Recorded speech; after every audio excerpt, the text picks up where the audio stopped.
Ottawa, Alberta and Calgary have reached an agreement to fund the 2026 Winter Olympics, raising the possibility the bid could survive a critical city council vote that threatens to end the entire process. The three levels of government confirmed an agreement late Tuesday night. Hours after City Council agreed to hear a motion to walk away from the bid in the face of a deepening dispute over who would pay for the event. A vote is scheduled for Wednesday, and if the bid proceeds, a plebiscite is scheduled for November 13. The city and the province complained that the funding plan announced by the federal government last week made it impossible to fund the Games, which organizers say would require $3 billion in public money. Ottawa said it would spend $1.5 billion, but only if that money was matched by Alberta and Calgary.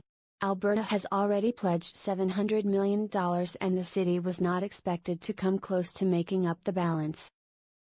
Tuesday's agreement allows the city to effectively increase its contribution without putting in any additional money.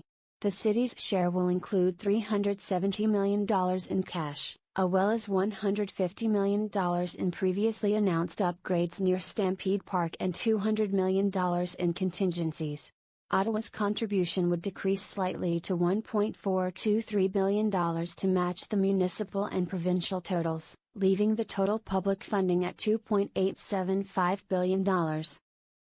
That's still short of the $3 billion outlined in the hosting plan, and the statement did not explain the difference.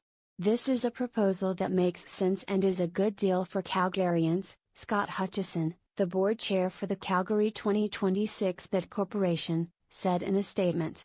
Earlier in the day, Mayor Nenshi insisted a deal was still in reach.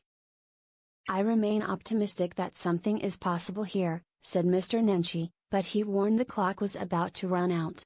"The challenge really is time here. The runway is short and we have promised Calgarians that they would have plenty of time to consider before casting their ballot.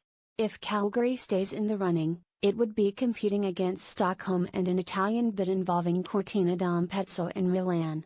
The International Olympic Committee will select a winning bid next year.